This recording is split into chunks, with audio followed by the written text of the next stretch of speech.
Nambi Narayanan was a renowned Indian scientist. He was the man who was the pride of the nation. But he was once left behind. He was in jail. He was tortured. He was disframed by our media. His family was abandoned. He left his job offer from NASA and returned to India to work for the development of our nation. But he was blamed. I'm here because what happened to me should never happen to anybody else in this country.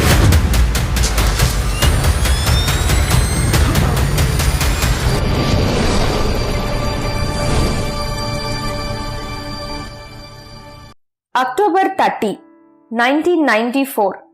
Until that day, he was in charge of India's cryogenic technology, which played a crucial role in future projects. Just imagine the day of Nambi Narayanan when he was put in jail without knowing the reason behind his arrest. How disgraceful it is. He was not just arrested, but he was harassed and tortured both mentally, physically in the name of investigations for nearly 51 days to accept the false accusations, though it was not performed by him. What destroyed him to this level? Let's know how his life turned upside down. Nambi Narayanan was born in the year 1941 in Kerala. He hails from a middle-class family. Until his father was alive, his life was playful and managed to secure good marks and ranks in his academic career. Life was not the same. He had to take over the responsibilities at a young age to take care of his sick mother and sisters. He used to work in various films and earned money to support his family while continuing his education.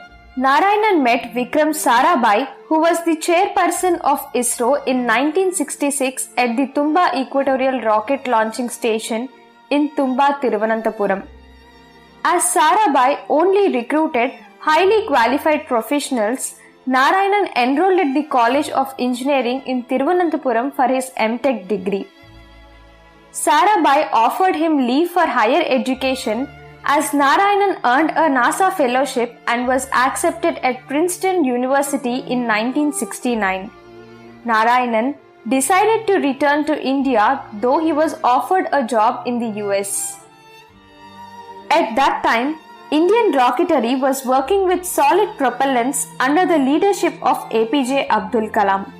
Narayanan, who guessed the need for liquid propulsion for ISRO, introduced the liquid fuel rocket technology in India in the early 1970s with the support of then ISRO chairman Satish Dhawan and U.R. Rao. India proposed an agreement for the transfer of cryogenic fuel technology with the US, France and Russia, where they offered to give the technology for 950, 650 and 235 crores respectively. Under this direction in 1992, India signed an agreement with Russia for the transfer of technology to develop cryogenic fuel-based engines for Rs 235 crores. This agreement was later denied by Russia due to the pressure of W. Bush, who was then President of the US. However, Narayanan's team developed the Vikas engine.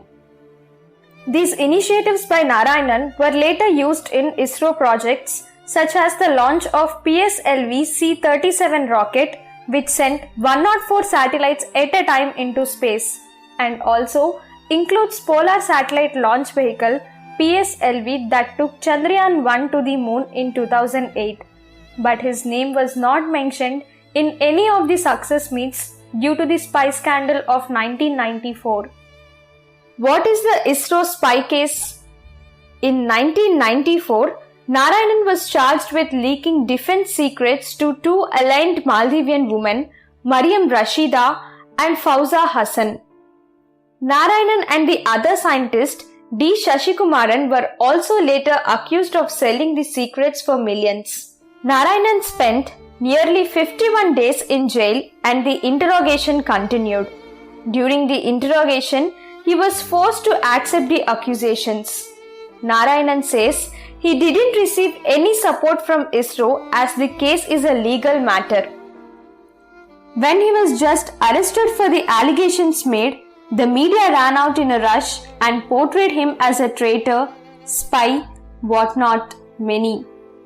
In the rush, even the public remembered him as a traitor, where his family had lost respect and there were days their residence was hit by stones. Later this case was transferred to CBI and after the interrogation, he was dismissed from the charges in the year 1996. Later, after the prolonged jurisdiction, the Supreme Court dismissed those allegations on him in 1998. After Narayanan and the other accused D. Sasikumaran were dismissed from the case, they were not given the previous role of work and they were given desk jobs where innovation plays a less role. In the year 2001, he retired. The same year, the Human Rights Commission appealed to the government of Kerala to compensate 1 crore to him for the damage done to his career and his family. Considering this appeal made in 2001, the High Court of Kerala compensated the amount of 10 lakhs to Nambi Narayanan in 2012. In the year 2013, he appealed for justice to expose the conspiracy behind it. In the year 2018, the Supreme Court appointed a 3-member panel to probe the case. A 3-judge bench led by Chief Justice Deepak Misra also awarded Narayanan with 50 lakhs in compensation for the mental cruelty he suffered all these years. In addition to this, the government of Kerala gave him 1.3 crore rupees as compensation. On 26 January 2019, he was honored with the Padma Bhushan Award by the Government of India. All these compensations can never compensate for his lost career and dignity of life. None of us can compensate the lost valuable days of his career. But the least we can do is to share his story and let the nation know who he is. This fake spy case not only destroyed his valuable career but also lagged the growth of the nation many years behind. This was not only a fake case. There were many traps before by foreign agencies where one of them is Vikram Sarabhai death. Some say it is natural and some scream it is unnatural. What it is at the end, that remained as the mystery. Just give it a thought. What if the fake spy case or other mysteries doesn't exist? Where would have been ISRO's people in space and the world today? Nambi Narayanan sir's story is yet to release in the name of rocketry, and thanks to the crew who believed his biopic has to be heard. This is all about today's episode. If you like our episode, do subscribe and share our videos with your friends and family members.